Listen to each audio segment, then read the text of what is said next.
దేవుని పరిశుద్ధ నామమునకు సమస్త మహిమ ఘనత ప్రభావములు కలుగునుగాక. కుడి వచ్చిన మీ అందరికీ ప్రభు అయిన యేసుక్రీస్తు నామమున నా హృదయపూర్వక వందనాలు తెలియపరుస్తా ఉన్నాను. చదవబడినటువంటి వాక్య భాగంలో 10వ అధ్యాయము మరి 6వ వచనం నుండి కొన్ని వచనాలు మనం చదువుకుని ఉన్నాం. పోయిన వారంలో కూడా కొన్ని మాటలు మనము ఈ యొక్క భాగము నుండి మనం ఆ, నేర్చుకుని ఉన్నాం. అదేమనంటే మరి ద్వితీయోపదేశ కాండములో మరి రాయబడినటువంటి మాటలు 30వ అధ్యాయం నుంచి రాయబడిన ఈ మాటలను మనము ఆ, నేర్చుకుని ఉన్నాం. అదేమనగా మరి ఎవడు ఆకాశమునకు ఎక్కిపోయి దాన్ని క్రిందకి తీసుకొస్తాడు, లేదా ఎవడు అగాధములోనికి దిగిపోయి దానిని మీ వద్దకు తీసుకొస్తాడు. అంటే దీనిని మనం ఏమని చెప్తున్నామంటే క్రియలు అని చెప్తా ఉన్నాం. అంటే క్రియల ద్వారా ధర్మశాస్త్రాన్ని పాటించి నీతిని సంపాదించాలి అనుకునేటువంటి విధానము అది ఆకాశమునకు ఎక్కిపోవడంతో లేదా సముద్రములోనికి అగాధములోనికి దిగి రావడం వంటి స్థితిని అది తెలియపరుస్తుంది అనేటువంటి విషయాన్ని కూడా మనము నేర్చుకుని ఉన్నాం. అయితే ఈ దినము మరికొన్ని విషయాలను మనం నేర్చుకుందాం. ఒకసారి ఈ స్లైడ్ని కనుక మనం పరిశీలన చేసినట్లయితే మరి ద్వితీయోపదేశ కాండంలో వాడబడినటువంటి 30వ అధ్యాయము 11 నుంచి 14 వచనాల యొక్క సారాంశాన్ని భక్తుడైన అపోస్తుడైన పౌలు రోమాపత్రికలో 10వ అధ్యాయం 6 నుండి 9 వచనాల్లో తన వివరణ ఇవ్వడం మనం చూస్తూ ఉన్నాం. అదేంటంటే ఎక్కిపోవడం అనేటువంటి దానికి అర్థాన్ని మోషే ఎలా చూపించాడంటే ఆకాశమునకు ఎక్కి దాన్ని ఎవడు కిందకి తీసుకొస్తాడు అన్నట్లుగా మోషే తెలియపరిచాడు. దాన్ని కిందకి తీసుకురావడం అంటే దాని అర్థం అపోస్తలుడైన పౌలు వివరించాడు. క్రీస్తును ఎవరు కిందకి తీసుకురాగలరు? రెండవది, ఎవడు సముద్రమునకు దిగిపోయి లేదా దాన్ని దాటి రాగలడు అనేటువంటిది మోషే చెప్పినటువంటి మాట. అయితే సముద్రము దాటి రాగలిగిన వాడెవడని చెప్తే దానికి జవాబు దాని వివరణగా అపోస్తలుడైన పౌలు చెప్తున్నాడు, ఎవడు క్రీస్తును మృతుల్లో నుండి అంటే అగాధంలో దిగిపోయి అతన్ని క్రీస్తుని మృతుల్లో నుండి పైకి తీసుకురాగలడు అనేటువంటి ఆ మాటలు తెలియపరుస్తున్నాడు. అంటే ఈ రెండు సాధ్యపడనవి. ఎక్కిపోవడం అంటే ఆకాశానికి ఎక్కి రావడం లేదా సముద్రంలోకి దిగి దాటి రావడం అనేటువంటిది సాధ్యపడినటువంటి పని. ఇలాంటి వాటిని క్రీస్తును ఆకాశం నుండి తీసుకురావడం కానీ మృతుల్లో నుండి లేవనెత్తడం కానీ ఇది ఎవరికి సాధ్యపడుతుందంటే దేవునికి మాత్రమే సాధ్యం అయ్యేటువంటి పని.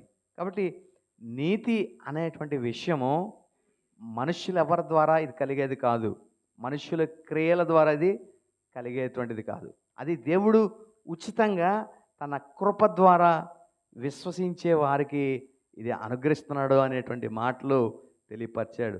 దాన్ని కనపరుస్తున్నాడు. ఎలా అంటే అది ఆ మాట నీకు బహు సమీపంగా ఉంది ఆ మాట అని తెలియపరిచాడు. మోషే దాని వివరణ ఇస్తున్నాడు. ఆ మాట మేము ప్రకటిస్తున్న విశ్వాస వాక్యమే. ఆ వాక్యం ఏంటంటే యేసు ప్రభు అని మన నోటితో ఒప్పుకొని దేవుడు ఆయనను మృతుల్లో నుండి లేవనెత్తాడని నీ హృదయమందు విశ్వసించేటువంటి ఆ వాక్యమే. కాబట్టి క్రీస్తు ప్రభు అని మనం ఒప్పుకోవాలా. రెండవది, దేవుడు ఆయన్ని మృతుల్లో నుండి లేపాడని మన హృదయమందు విశ్వసించాలి. ఇలా విశ్వసించినప్పుడు మనకేం కలుగుతుందంటే నీతి కలుగుతుంది. మొదట ఆ నీతి మరి ఆ ధర్మశాస్త్రమునకు క్రీస్తు సమాప్తం. అంటే నీతి ధర్మశాస్త్రం ద్వారా కాదు, ఇప్పటి నుండి నీతి క్రీస్తు యేసునందు విశ్వాసం మూలంగా కలుగుతుంది. తద్వారా క్రీస్తు ధర్మశాస్త్రానికి సమాప్తమై ఉన్నాడు అనేటువంటి ఆ విషయాన్ని మనం అర్థం చేసుకోగలుగుతాం ప్రియులారా. మరికొన్ని విషయాలు కొంచెం మనం ముందుకు నేర్చుకుందాం. 9వ అధ్యాయమును 10వ అధ్యాయం 9వ వచనం నుండి మనం చదివితే ప్రకటించుచున్న విశ్వాస వాక్యాన్ని గురించి కొద్ది నిమిషాలు మనం ధ్యానం చేద్దాం. ఏంటి అపోస్తులైన పౌలు ప్రకటించినటువంటి ఆ విశ్వాస వాక్యము ఏంటి అని మనం ఆలోచన చేస్తే అదేమనగా, యేసు ప్రభువని నీ నోటితో ఒప్పుకోవాలి. మొదట ఏం చేయాలంట? యేసుని ప్రభువని మన నోటితో ఒప్పుకోవడం. అంటే నోటితో ఒప్పుకుంటే సరిపోదు. నోటితో నోటితో ఒప్పుకోవడం అంటే దాని అర్థం ఏంటంటే ఇలాగ తీసుకోవాలి. ఏంటంటే దేన్ని మనం చెప్తున్నామో దాన్ని ఆచరించేటువంటి విధానంలో మనం ఉండాలి. అంటే దాన్ని నోటితో ఒప్పుకున్నంత మాత్రాన మన క్రియల్లో దాన్ని కనపరచకపోతే మరలా అది వృధా అయిపోతుంది. కాబట్టి ప్రభు అని మనం ఒప్పుకోవాలి. యేసు ప్రభు అని మనం ఒప్పుకోవాలి. ప్రభువు అనే మాటకి అర్థం ఏంటి సాధారణంగా? యేసు అనే మాటకి రక్షకుడు అని అర్థం. ప్రభు అనే మాటకి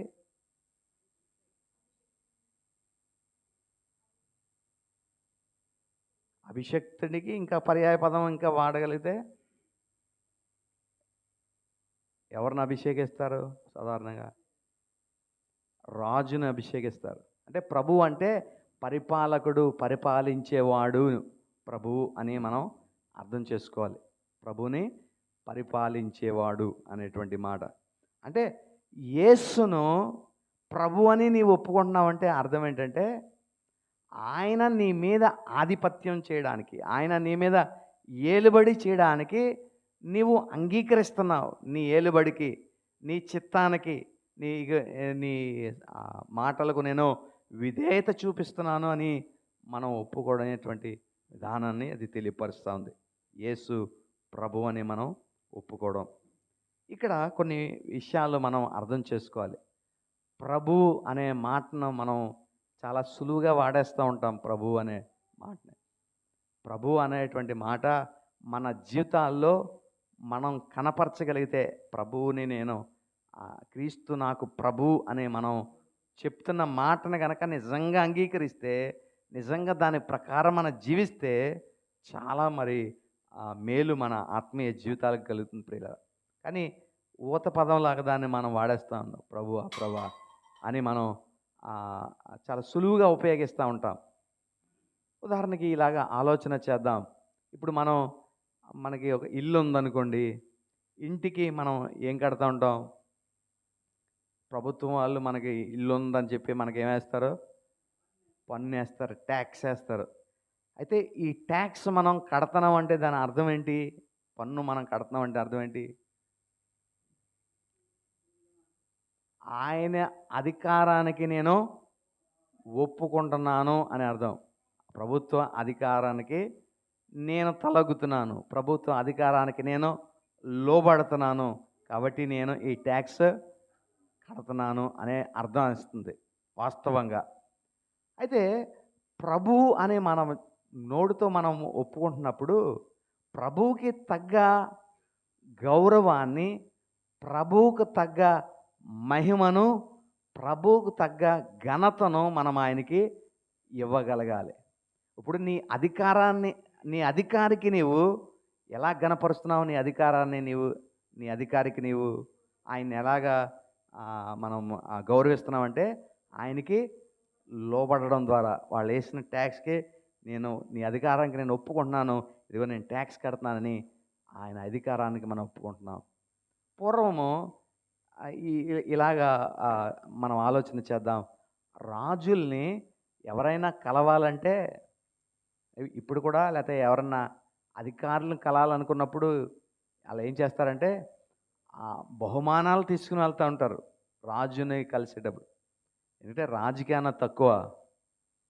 రాజే అందరికీ వరాలు ఇచ్చేవాడిగా ఉంటాడు, అందరికీ దాన ధర్మాలు చేసేవాడిగా ఉంటాడు. కానీ రాజుకు ఏం తక్కువని రాజుకి తీసుకెళ్ళేస్తూ ఉంటారంటే, అదేదో ఆయనకి తక్కువని కాదు, కానీ అతడు రాజు కాబట్టి రాజుకు ఇవ్వగలిగిన గౌరవం, రాజుకి ఇవ్వగలిగిన ఘనత, రాజుకి ఇవ్వాల్సినటువంటి ఏదైతే హానర్ ఉందో దాన్ని మనం ఎలా ఎక్స్ప్రెస్ చేస్తున్నామంటే మనం తీసుకుని వెళ్ళేటువంటి బహుమానాల ద్వారా ఆ రాజుకి వాళ్ళు అలాంటి బహుమానాలు ఇస్తారు. ఉదాహరణకి మనం చూస్తే సొలొమోన్ని కలవడానికి షేబా దేశపు రాణి వచ్చింది. అంటే ఆమె కూడా ఎలాగొచ్చింది? ఉత్తి చేతులతో ఏం రాలేదు.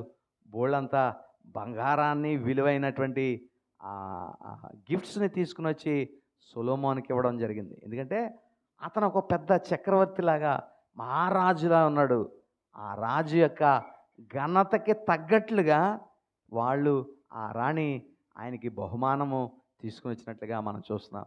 ఇంకా మనకు అర్థం అవ్వడానికి క్రీస్తు యేసు ప్రభు దినాల్లో మనం చూస్తే, యేసు క్రీస్తుకి మరి ఆ జ్ఞానులు ఏం తీసుకొచ్చారు? బంగారము, బోళము, సాంబ్రాణి తీసుకొచ్చారు. ఇవి దేనికోసం? ప్రభు ఏమన్నా దాంతో ఏమన్నా చేసుకోగలడా?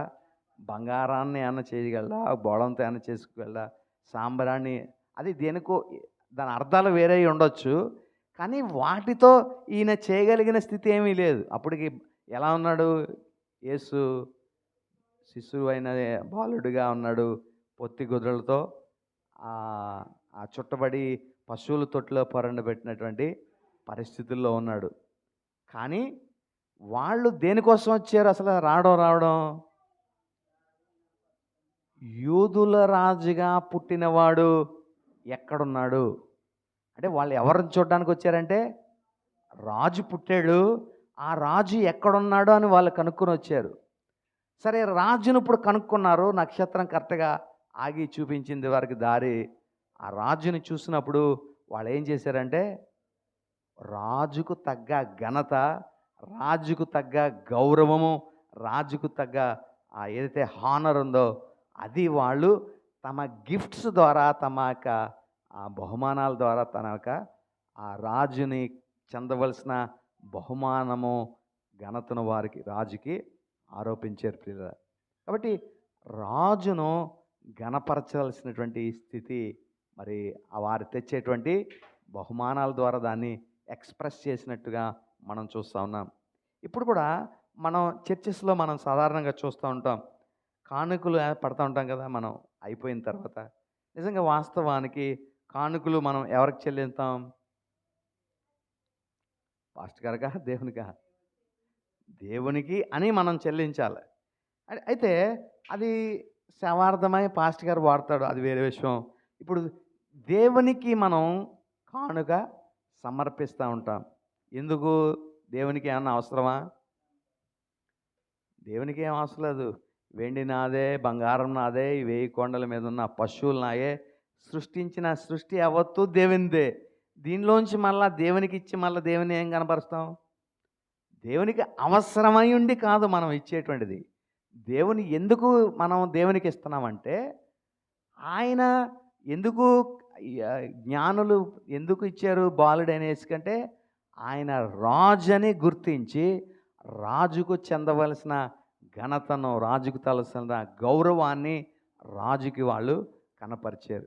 కాబట్టి ఇప్పుడు మనం ఇచ్చే ఈ కానుకలన్నా సరే ఎలాంటి ఇదిలో మనం ఇవ్వాలంటే, ఆయన రాజు, ఆయన నాకు ప్రభువు, నన్ను పరిపాలించే నా పరిపాలకుడు, ఆయనకి నేను విధేయత చూపిస్తున్నాను. ఎలా నా విధేయత చూపిస్తున్నాను? నువ్వు నీ అధికారికి ఎలాగ నీ విధేయత చూపిస్తావు? వాళ్ళకి లోబడి ఉండడం ద్వారా, లేకపోతే వాళ్ళు వేసే ట్యాక్స్ని నువ్వు చెల్లించడం ద్వారా, నీ గవర్నమెంట్ అఫీషియల్కి నువ్వు విధేయత ఎలా చూపిస్తున్నావో, నీ ప్రభువు కూడా నీ యొక్క విధేయత ద్వారా, లేదా నీవు ఆ దేవునికి చెల్లించేటువంటి కానుకల ద్వారా నీవు ప్రభువుని ఏం చేస్తున్నావంటే ఘనపరుస్తూ ఉన్నావు. ప్రభువుని మనం ఘనపరుస్తూ ఉన్నాం. ఎలాగా ప్రభువును మనం గణపరుస్తున్నాం అనేది మనము చేయాలి ప్రియులారా. ప్రభువుని ఎలా ఘనపరుస్తూ ఉన్నాం? ఉదాహరణకి యేసుక్రీస్తు ప్రభు వారు కానుకలు పట్టేటువంటి ఆ పరిస్థితుల్లో ఆయన ఒక చోట అబ్జర్వ్ చేస్తున్నారు కానుకలు పట్టేటువంటి విషయం. అందరూ వేసారు. అందరూ కానుకలు వేసిన తర్వాత శిష్యులను ఆయన పిలిచి ప్రభు ఈ మాట చెప్తా ఉన్నాడు ఏంటంటే, ఈ దినము మరి ఈ పేద విధవరాలు అత్యంత విలువైనటువంటి కానుక దేవునికి వేసింది అని చెప్పడం జరిగింది. ఏంటి ఇంతకీ ఆమె వేసింది? అందరికంటే ఎక్కువ అంటే చాలా ఎక్కువ వేసిందేమో అనుకుంటున్నారేమో. 2 కాసులే ఆమె వేసింది. అంటే 2 కాసులే ఆమె వేసింది. 2 కాసుల్లో కూడా ప్రభువు దాన్ని గుర్తించాడు. ఏ స్థితిలో ఆమె ఏసింది అనేటువంటిది గుర్తించి ప్రభువు అక్కడ చక్కని మాట అన్నాడు. ఆమె తన జీవనమంతయు కూడా వేసింది. ఏమేసిందంటే అండి, తనకి జీవనమంతా కూడా వేసింది. ఇప్పుడు 2 కాసులు ఆమె జీవించడానికి మిగిలినయి. ఆ మిగిలిన 2 కాసుల్ని కూడా ఆమె దేవునికి ఇచ్చేసింది. అంటే దాని అర్థం ఏమై ఉండొచ్చు? దేవుడే నన్ను పోషిస్తాడు, దేవుడే నా ప్రతి అవసరత తీరుస్తాడు అనే నమ్మకంతో ఆమె ప్రభువుకు మరి ఆ దేవునికి ఆ కానుకలు చెల్లించినటువంటి పరిస్థితిని మనం చూస్తూ ఉన్నాం ప్రియుల. కాబట్టి ఒకవేళ ఇలా అనుకోవచ్చు కదా, నా దగ్గర ఉన్నాయి 2 ఉన్నాయి. ఆమె ప్రభువుకి ఒకటి నీకు ప్రభా, దేవునికి ఒకటి నీకు, ఒకటి నేను కూడా బతకాలి కదా, ఒకటి నాకు అని ఆమె అనుకోలేదు. అంటే సాధారణంగా ఇచ్చేటువంటి విధానంలో ఇలాంటి దౌర్భాగ్య పరిస్థితులు వచ్చేసినాయండి. ఇచ్చే విషయంలో ఎలాంటి దౌర్భాగ్య పరిస్థితి అంటే, ప్రభువుకి నేను ఇస్తే ప్రభువు నాకు ఇస్తాడు అనేటువంటి ఆ బిజినెస్ మైండ్ వచ్చింది. ఎలా తీసుకొచ్చారంటే, నువ్వు ఇస్తే దానికి నీకు 100 రెట్లు ప్రభు ఇస్తాడు అనేటువంటి ఆ కాన్సెప్ట్ని ఎలా తీసుకొచ్చారు? మరి తీసుకొచ్చారు, ప్రభువు నీకు 100 రెట్లు ఇస్తాడు, 100 నీకు ఇస్తాడు అనేటువంటిది. నీవు ఇచ్చేది దేనికి ఇవ్వాలని చెప్పుడు మనం నేర్చుకున్నాం? ఆయన తిరిగి నీకు ఇస్తాడనా? అది కాదే ఇక్కడ ఉద్దేశం. ప్రభువుకి నువ్వు ఎందుకు ఇస్తున్నావు? వాస్తవంగా ఆయన నీకు ప్రభువు, ఆయన నీ జీవితాల్లో ఎన్నో చేశాడు. అంటే ఇప్పుడు నీకు ఇలాగ ఆలోచన చేద్దాం. నీకు కష్టపడడానికి కావలసిన బలం, నీకు సామర్థ్యం, నీకు జ్ఞానం, నీకు ఆరోగ్యం, నీకు ఇవన్నీ అనుగ్రహించింది దేవుడే కదా. నీ బలం చేత లేకపోతే నీ జ్ఞానం చేత, నీ యొక్క స్థితి చేతగా ఈ సంపాదిస్తున్నావా? కాదే. నీకు కష్టపడడానికి నీకు సమస్తాన్ని ద్వితీయోపదేశకాండలో ఉంటుంది, 8వ అధ్యాయంలో మనం చదివితే, నీకు సామర్థ్యము కలుగు చేసిన వాడు దేవుడే. ఎవరంట నీకు సామర్థ్యం? నువ్వు కష్టపడడానికి, ఉద్యోగం చేయడానికి, బిజినెస్ చేయడానికి, వ్యాపారం చేయడానికి, ఏదైనప్పటికీ అది చేయడానికి నీకు సామర్థ్యము కలుగు చేసిన వాడు దేవుడే. దేవుడే నీకు ఉద్యోగం ఇచ్చాడు, దేవుడే నీకు పరిస్థితి ఇచ్చాడు, దేవుడే నీకు సంపద ఇచ్చినప్పుడు తిరిగి నువ్వేం చేస్తున్నావు? ఆయనకి కృతజ్ఞతగా నీ ప్రేమను వ్యక్తపరుస్తూ ఉన్నావు. ఎలాగా? నీకు ఇచ్చి దేవుడిచ్చిన దాంట్లోండి కొంత దేవునికి ఇచ్చి నీ ప్రేమను దేవునికి కనపరుస్తున్నావు. దీన్ని ఎలా చేశారంటే ఒక బిజినెస్గా చేశారు. నువ్వు 10 రూపాయలు ఇస్తే దేవుడు నీకు ఎంత? 100 రెట్లు అంటే 10ని 100 చేస్తే 1000 రూపాయలు దేవుడు నీకు ఇస్తాడు అన్నట్లుగా. ఇచ్చేవారు కూడా ఎలా ఇస్తున్నారంటే, నేను దేవునికి ఇస్తే దేవుడు నాకు ఇస్తాడు అన్నట్లుగానే ఇస్తున్నాడు. ఇంకొక మరి విచిత్రమైన పోకడను తీసుకొచ్చారు. ఏంటంటే, విత్తనంలాగా దీన్ని చేశారు. ఏదంటే రో అండ్ సీప్, అంతేనా? అదే సో అండ్ సీప్. అంటే విత్తండి, మీరు కోసుకోండి, మీరు ఎంత విత్తితే అంత కోసుకుంటారు అనేటువంటి ఈ మాటలు, మరి ఆ బోధలు అనేకమైనవి క్రైస్తవంలోనికి చొచ్చుకుని వచ్చేసాయండి. బైబిల్లో ఎక్కడన్నా డబ్బుని విత్తనంతో పోల్చిన సందర్భం ఎక్కడన్నా ఉందా? మీరు ఆ బైబిల్ పరిశీలన చేయండి. ఎక్కడన్నా బైబిల్లో డబ్బుని విత్తనంతో పోల్చిన సందర్భం ఎక్కడన్నా ఉందా? పోనీ విత్తనాన్ని దేంతో పోల్చినట్టుగా మనకు అర్థం ఉంది? దేవుని వాక్యం. విత్తువాడు విత్తనాలు విత్తుకుంటా పోయాడు. కొన్ని త్రోవ పక్కన పడినాయి, కొన్ని ఆ ముళ్ళ పొదల్లో పడినాయి, కొన్ని రాతి నేలన పడినాయి, కొన్ని మంచి నేలన పడినాయి. అంటే విత్తనం ఆ ప్రభు తర్వాత ఈ ఉపమానం ఏంటంటే, అది హృదయంలో దేవుని యొక్క వాక్యం అని దానికి వివరణ ప్రభు ఇవ్వడం మనం చూసాం. అంటే విత్తనాన్ని వాక్యంతో పోల్చినటువంటి దాఖలాలు ఉన్నాయి, కానీ విత్తనం డబ్బుతో పోల్చిన దాఖలాలు ఎక్కడ కూడా లేవు. మరి ఎలా వచ్చినాయో పుట్టుకొచ్చినాయో, బోధ పుట్టుకొచ్చింది. విత్తనం డబ్బులాగా తీసుకొచ్చారు. నీవు డబ్బుని విత్తితే తిరిగి నువ్వేమికొస్తావు? డబ్బు రెండు నూరంతల, 30 అంతలు, 60 అంతలు, 100 అంతల డబ్బు నీవు కోసేస్తావు. అంటే ఎక్కడన్నా మరి మన అంటే వినేవాళ్ళని బట్టే ఈ చెప్పేవాళ్ళు బయలుదేరుతున్నారు. అలాంటి బోధలు మనం వినే పరిస్థితి తీసుకొచ్చారు ప్రియులారా. కాబట్టి ఇవ్వడము, మనం ఇవ్వడం వెనక మనకున్న ఆంతర్యం లేదా మనకున్న మోటోని మనము ఇది చేసుకోవాలండి. ఇవ్వడం వెనక మనకు ఉన్నటువంటి మోటోని మనం అర్థం చేసుకోవాలి. ఏంటి ఆ మోటో అంటే, మనం ఇచ్చేది ప్రభువుని మనం ఘనపరచడానికి ఇస్తున్నాం. Out of love, out of gratitude, thankfulness. దేవుడు నీకు ఇచ్చిన దానికి ప్రతిగా ప్రేమపూర్వకంగా మనం ఇస్తూ ఉన్నాం.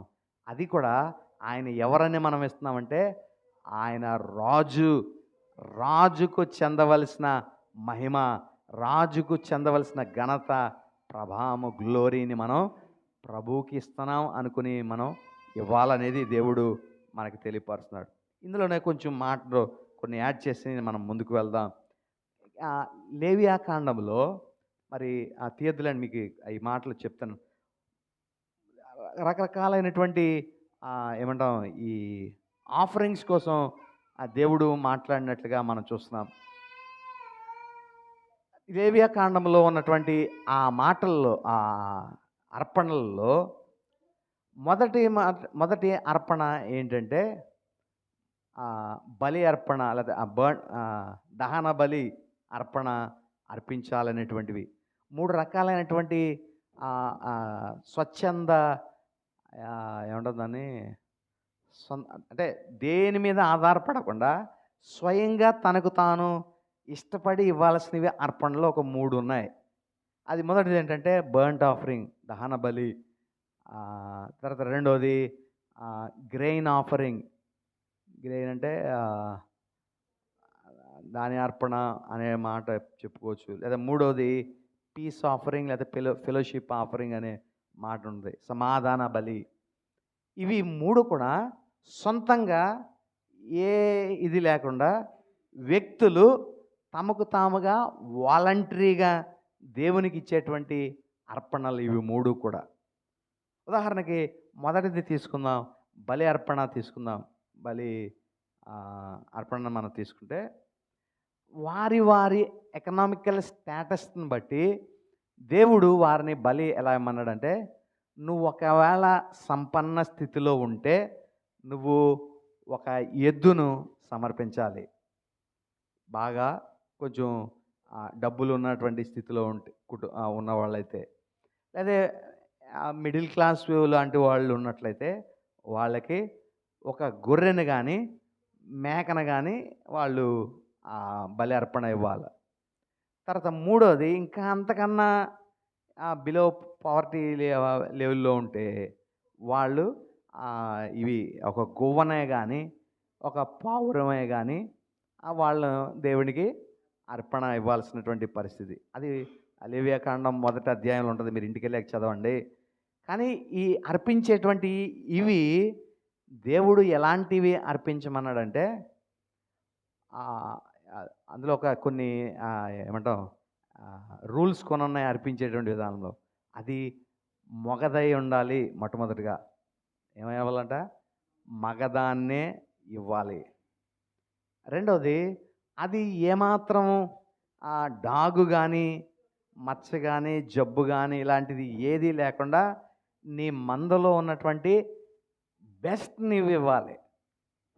మందలో ఇంకా దానికి మించింది మగదే లేదు అన్నట్లుగా అలాంటి దాన్ని నీవు దేవునికి బలి అర్పణ ఇవ్వాలి అనేటువంటి. ఇప్పుడు ఇలా ఆలోచన, ఈ ప్రశ్న మనం వేసుకుందాం. ఎందుకు దేవుడు మగదాన్ని మాత్రమే అడిగాడు? మగదాన్ని మాత్రమే దేవుడు ఎందుకు అడిగాడు అని ఆలోచన చేయండి. అసలు మగదాన్నే ఎందుకు ఇమ్మని అడిగాడు?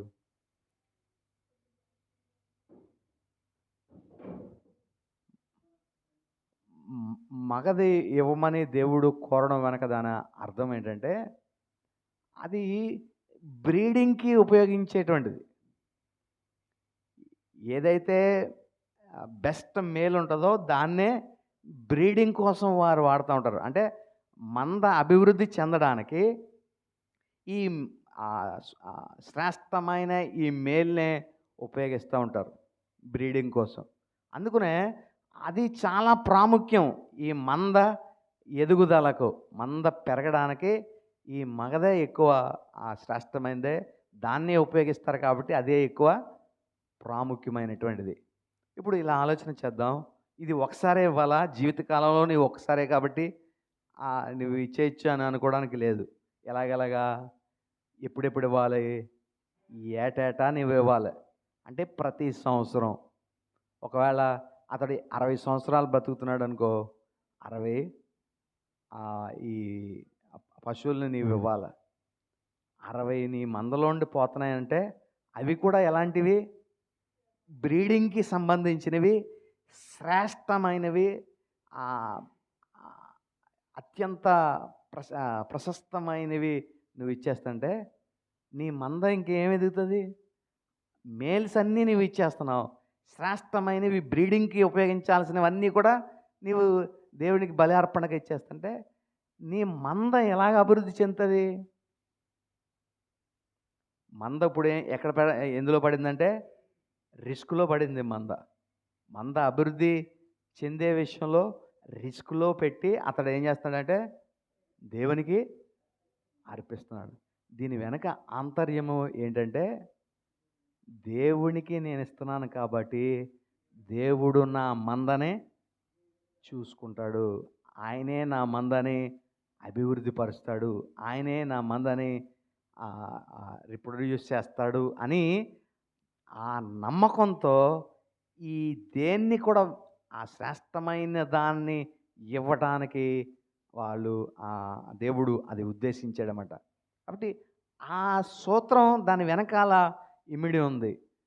బర్ంట్ ఆఫరింగ్ దేవుడు ఇమ్మని కోరాడంటే దాని అర్థం ఏంటంటే, నువ్వు ఆయనకి గనక గౌరవం ఇస్తే, దేవుడు నీకు ప్రభువుగా ఉన్నాడు అని నువ్వు ఆయనకి గౌరవం ఎలా ఇస్తావంటే, ఆయన ప్రభువు కాబట్టి ఇదంతా ఇచ్చింది ఆయనే కాబట్టి నేను ఆయనకి ఇచ్చే విషయంలో నేను ఎలా వెనక్కి తీయగలుగుతాను? నేను వెనక్కి తీయలేను. ఎందుకంటే ఆయనే నాకు ఇచ్చాడు, ఆయనే ఇదంతా కలుగు చేశాడు. ఆయనకి తిరిగి ఇచ్చే విషయంలో నేను వెనక తీయనని వాళ్ళు నమ్మి అలా శ్రేష్టమైంది ఇచ్చినప్పుడు ప్రియులరా, దేవుడు ఆ మందనకి అదే అభివృద్ధికి ఆయన సహాయపడేటువంటి వాడు అనే ఆ సూత్రం దాని వెనక ఆధారపడుతూ ఉంది ప్రియుల. కాబట్టి ఇదే కాన్సెప్ట్ మనం ఇచ్చే విషయంలో కూడా మనం ఇందాక చూసాం. దాన్ని ఆమె జీవనం అంతా ఆమె ఇచ్చేసిందంటే విధవరాలు, దానికి వెనక ఆంతర్యం ఏంటంటే, ప్రభువే నా జీవనాన్ని చూసుకుంటాడు, నా పోషణ చూసుకుంటాడని ఇచ్చే విషయంలో ఆమె ఏమీ వెనక్కి తీయలేదండి. ఉన్నది ఎంత ఉందో అంత ఇచ్చింది. అంటే ఇప్పుడు ప్రభువుని మనం అంటే ఏ రీతిగా మనం గౌరవిస్తున్నాం? ప్రభు అని ఉత్తి ఒక మాటలో చెప్పేస్తాం చాలా సింపుల్గా, ప్రభు అని. ఆయన్ని మన జీవితాల్లో ప్రభువుగా గనక మనం ఆ విలువ ఇచ్చి, ఆ గౌరవం ఇచ్చి, అంటే ఇవ్వడం అంటే ఎప్పుడు డబ్బుతోనే కాదండి. అది మన సమయాన్ని ఇవ్వచ్చు, మన ఏమంటాం టైం, టాలెంట్ అండ్ ట్రెజర్ అంటారు కదా. మన సమయాన్ని, టైంని ఇవ్వచ్చు, మన టాలెంట్ని ఇవ్వచ్చు. అండ్ టాలెంట్ని మనకి ప్రభు ఎన్నో ఇచ్చాడు. ఆ టాలెంట్ని మనం ప్రభువుకు ఉపయోగిస్తున్నామా? చూడండి, చాలా చోట్ల ఇది మనకి తరచుగా కనబడుతూ ఉంటుంది. అంటే ఇప్పుడు సపోజ్ పాటలు సాధారణంగా ఎందుకు పాడతాం? దేవుణ్ణి కానీ కొన్ని చోట్ల అలా ఉండదు. జనాలు రావడం కోసం పాడుతూ ఉంటారు. జనాలు వచ్చేదాకా పాడతారు. జనాలు వచ్చారు కాబట్టి ఇక మనం పాటలు ఆపేసి కార్యక్రమంలోనికి మనం ముందుకు సాగుదాం. పల్లెటూరులో వెళ్తే జరుగుతూ ఉంటాయి. ఇప్పుడు ఏమన్నా కొంచెం బాగా పాడగల అమ్మ ఉందనుకోండి, అందులో ఆ అమ్మాయి కూడా, ఆవిడ కూడా ఎప్పుడు పాడుతుంది తెలుసా? జనాలు లేనప్పుడు ఏం పాడదు. ఎప్పుడు పాడుద్ది? అయ్యగారు జనాలందరూ రానివ్వండి, ఆర్కెస్ట్రా రానివ్వండి, అప్పుడు పాడతాను. అంటే ఇప్పుడు ఎవరికి ఈమె పాడుతుంది? మనుషుల కోసం. ఆర్కెస్ట్రాలు వస్తారులే, మనుషులు చూస్తారు, దేవునికి ఆమె పాడట్లేదు. కాబట్టి మనం మనకున్నటువంటి టాలెంట్స్ మనం దేవునికి మనం ఇవ్వాల. ఆ టైంని మనం దేవునికి ఇవ్వాలి. చాలా ప్రైమ్ టైం అంతా మనం ఉపయోగించుకుంటాం. అంటే ఉదయం నుంచి సాయంత్రం దాకా, రాత్రి దాకా ప్రైమ్ టైం అంతా ఉపయోగించేసుకుని లాస్ట్‌లో నిద్రపోయేటప్పుడు ఆ మోకాళ్ళు మంచం మీద అలా మోకాళ్ళేసి ఇంకా నిద్రపోతున్నామో, ప్రార్థన చేస్తున్నామో తెలీదన్నట్లుగా ఆ మోకాళ్ళనే కొంచెం ఇలా ఎక్స్టెండ్ చేస్తాం లాస్ట్‌లో. ఇంక పడుకొని పోయేటట్లాగా. అంటే శ్రేష్టమైన సమయం అంతా కూడా మనం వృధా చేస్తాం. సమయం శ్రేష్టమైంది. ఇచ్చేది శ్రేష్టమైంది. తలాంతులు మనం ప్రభువుకు సమర్పించుకుని మన జీవితాలను ప్రభువుగా ఘనపరచాలి ఆయన్ని. ఎందుకంటే ఆయన ప్రభువు అంటే పరిపాలించేవాడు, పరిపాలకుడు ఆయన మనకి. ఆయన్ని నీ పరిపాలకుడుగా నువ్వు ఎలా గమనిస్తావు?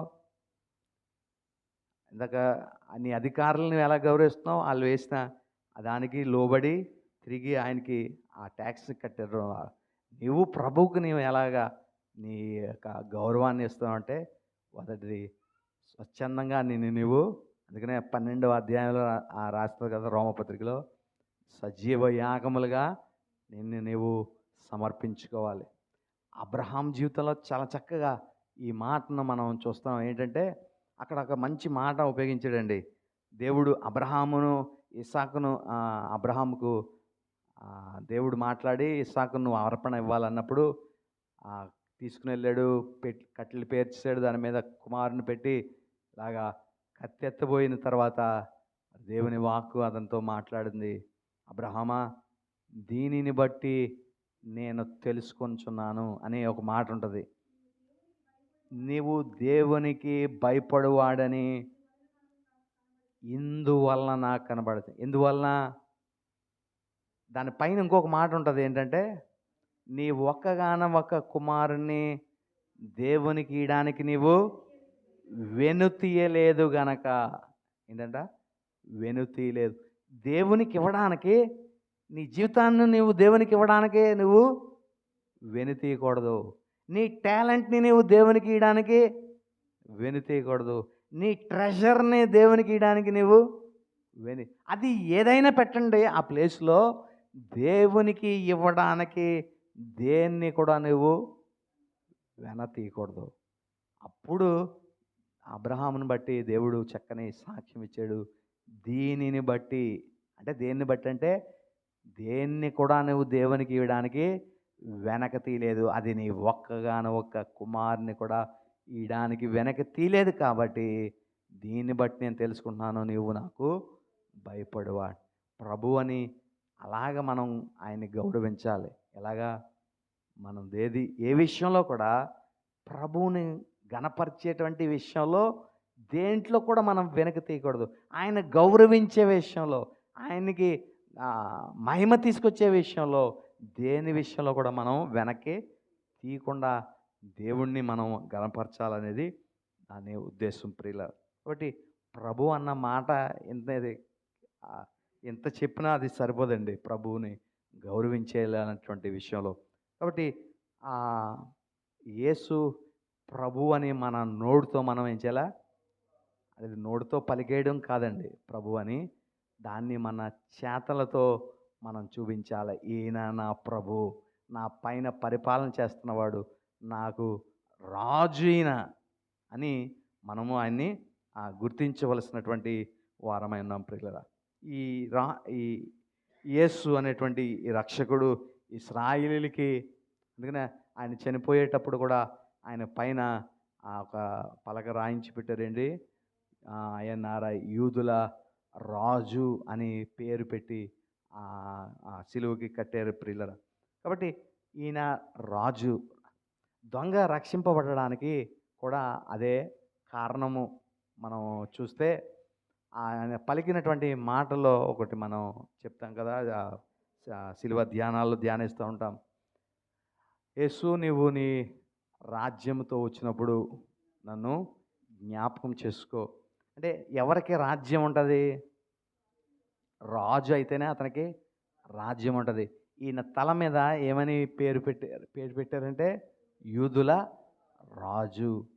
ఈయన ఇప్పుడు చనిపోయినా మరలా ఈ రాజు తిరిగి వస్తాడన్న విషయాన్ని దొంగ గుర్తించాడు. నీవు తిరిగి వచ్చినప్పుడు నీ రాజ్యములో నన్ను జ్ఞాపకం చేసుకో. కాబట్టి ఆ రాజుగా ఆయన్ని మనం గుర్తించాలి. రాజుగా ఆయనకి చెందవలసిన ఘనతను, మహిమను, ప్రభావమును మనం ఆయనకి ఆరోపణ చేయగలిగిన వారంగా మనం ఉండాలి ప్రియులరా. కాబట్టి యేసు రాజు అనేటువంటి విషయం మనం నమ్మాలి. అందుకనే ఈ రెండవ సమయంలో దావీదుతో చెప్పబడినటువంటి సువార్త నాతాను వచ్చి చెప్తున్నాడు కదా, 7వ అధ్యాయంలో సువార్త చెప్తున్నాడు. క్రీస్తుని గురించినటువంటి ఆగమనాన్ని గురించి, అయితే ఆయన ఏ విధంగా ఆయన రాజ్యాన్ని ఎలాగా ముందుకు తీసుకువెళ్ళబోతాడు అనేటువంటిది దేవుడు అతనితో చెప్తున్నప్పుడు, నిశ్చయముగా నీ రాజ్యాన్ని నేను స్థిరపరుస్తానని 3 సార్లు చెప్పడం జరిగింది. అంటే దావీదు రాజ్యాన్ని పరిపాలన చేయడానికి క్రీస్తు ప్రభు వారు రాబోతున్నారు అనేటువంటి విషయాన్ని మనము ఇక్కడ జ్ఞాపకం చేసుకోవాలి ప్రియులరా. కాబట్టి ఈ మాటలు మనము జ్ఞాపకం చేసుకుందాం. ఇశ్రాయేలీయుల రాజుగా దావీదు కుమారుడుగా క్రీస్తు ఈ లోకాన ఉద్భవించాడు. మళ్ళా రాజుల రాజుగా ఆయన రెండోసారి ఆయన తిరిగి రాబోతా ఉన్నాడు. కాబట్టి ఆ రాబోయినటువంటి సమయంలో క్రీస్తు యేసునందు విశ్వసించినటువంటి వారందరినీ కూడా ఆ దేవుడు తన రాజ్యములో చేర్చుకునేటువంటి ఆ కృపను ఆయన అనుగ్రహించేటువంటి వాడై ఉన్నాడు ప్రియులరా. అంతేకాదు మనము నేర్చుకోవాల్సినటువంటి మరొక మాట ఏంటంటే, దేవుడు ఆయన తిరిగి లేచినప్పుడు ఎలాగా దేవుని కుడిపార్శ్వమందుకు ఆయన హెచ్చింపబడి అప్పుడు దేవుడు ఆయన్ని ఏ స్థితిలో ఉంచాడు అనేది మనం చూస్తే, దేవుని కుమారుడు అనే హోదా, అనే టైటిల్ అప్పటి నుంచి వచ్చింది. సన్ ఆఫ్ గాడ్ అనే టైటిల్ ఎప్పటి నుంచి వచ్చిందంటే దేవుని కుమారుడని. ఈయన క్రీస్తు పుట్టినప్పుడు ఎలాగా పుట్టాడు? దేవుని కుమారుడిగా పుట్టలేదు. పుట్టినప్పుడు ఎలా పుట్టాడు? దావీదు కుమారుడిగా పుట్టాడు. దావీదు కుమారుడిగా ఆయన పుట్టాడు. తిరిగి చనిపోయి ఆరోహణమైన వెళ్ళిన తర్వాత అప్పుడు దేవుడు ఆయన్ని గుర్తించాడు. నీవు నా ప్రియ కుమారుడు అని అప్పుడు ఆ మాటని దేవుడు తెలియపరిచాడు. నీవు నా ప్రియ కుమారుడు అని దేవుని కుమారుడిగా ఆయన గుర్తించి అప్పుడు ఆయనకి పట్టాభిషేకం చేశాడు. నన్ను అడుగుము, జనములు నీకు సొత్తుగాను, భుదిగంతములకు నీకు స్వాస్యంగా ఇస్తాను అని రాజ్యాన్ని ఆయనకి బహుకారం చేశాడు. ఈయన్ని పట్టాభిషేకం చేసి రాజునిగా చేసి తన కుడిపార్శ్వమందు కూర్చుండబెట్టి ఆయన రాజ్యాన్ని అప్పగిస్తున్నాడు. అయితే ఆయన రాజ్యాన్ని పాలించడానికి తిరిగి క్రీస్తు యేసు మరలా భూమి మీదకి రాబోతా ఉన్నాడు. దావీదు సింహాసనం మీద అధిరోహించి ఆయన రాజ్యాన్ని మరలా చేయబోతా ఉన్నాడు ప్రియులరా. 1000 ఏళ్ల పరిపాలన అయినంతరము రాజ్యాన్ని తిరిగి దేవుడికి అప్పగిస్తాడు. అప్పటి నుంచి నిరంతరము ఆయన ఆ నూతన ఆకాశం, నూతన భూమిలో ప్రజలు ఆయనతో కలిసి ఆనందించేటువంటి ఆ గొప్ప దినములు రాబోతూ ఉన్నాయి ప్రియులరా. కాబట్టి ఆయన హెచ్చింపబడిన లేకపోతే పునరుద్ధానం చెందిందే ఏ స్థితికి పునరుద్ధానం చేయబడ్డాడంటే క్రీస్తు దేవుని కుమారుడుగా ఆ హోదాకు ఈయన హెచ్చింపబడినట్లుగా మనం చూస్తూ ఉన్నాం ప్రియులరా. అయితే ఈ కింద వచనాల్లో ఇంకా మనం చూడగలిగితే మరొక మాట కూడా రాయబడతా ఉంది. అదేమనగా, యేసు ప్రభువుని నీ నోటితో ఒప్పుకొని ఆయనను లేపనని నీ హృదయమందు విశ్వసించినడలా నీవు రక్షింపబడుదువు. రక్షింపబడిపోయావు అన్నాడా? రక్షింపబడుదువు అంటే ఇది ఏ టెన్స్లో ఉంది? ఫ్యూచర్ టెన్స్లో ఉంది. Will be saved, will be saved. అంటే ఫ్యూచర్ టెన్స్ అనేది ఎప్పుడు జరుగుతుంది ఈ రక్షింపబడడం అనేది మనం అర్థం చేసుకుంటే అంతమున ఈ రక్షణ జరుగుతుంది.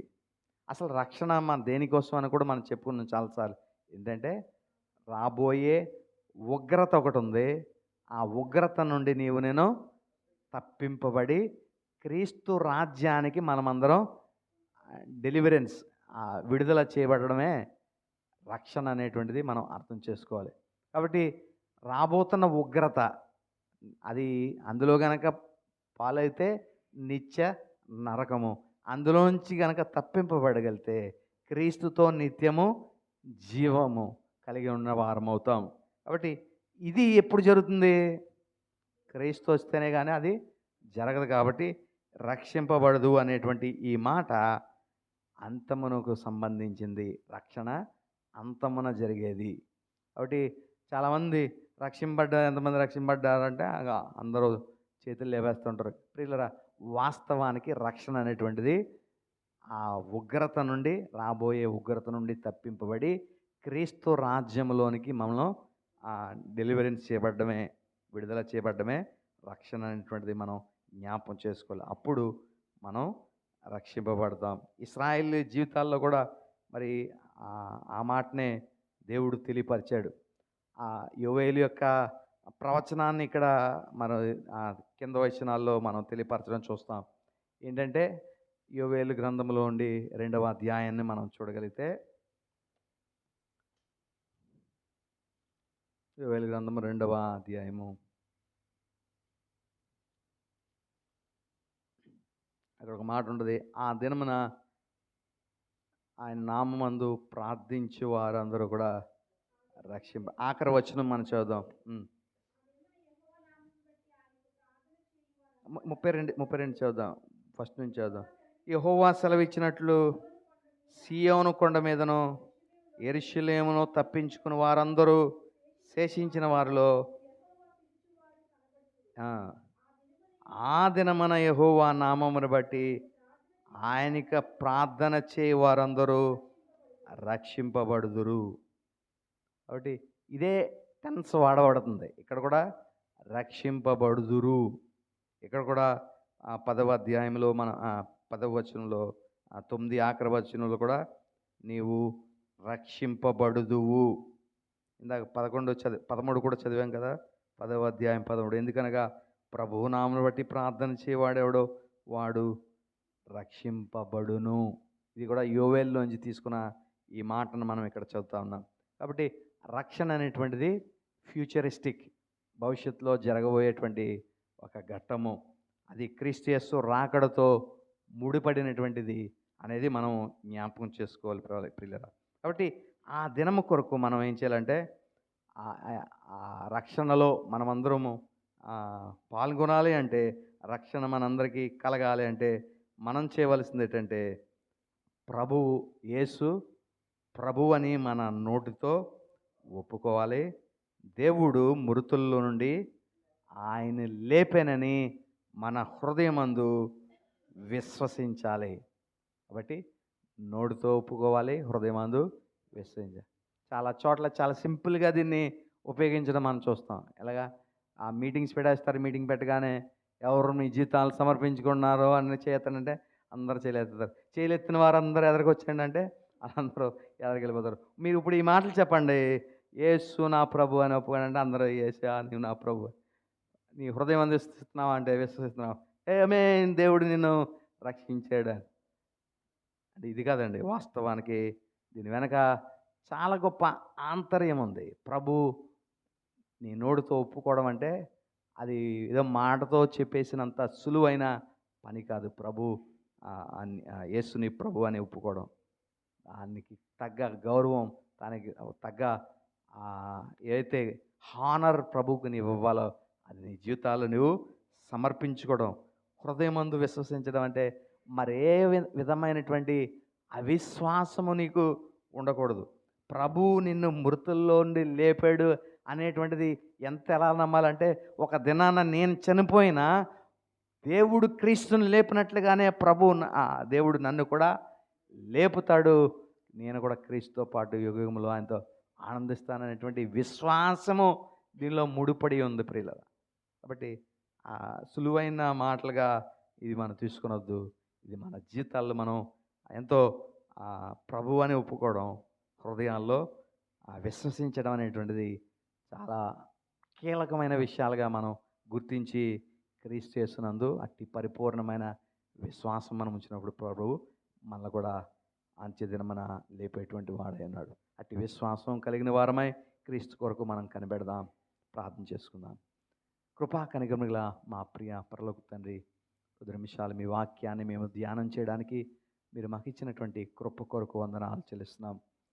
అయినా తండ్రి, ఇగో చక్కని విషయాలు మీ వాక్యం ద్వారా మీరు మాకు బోధించారు.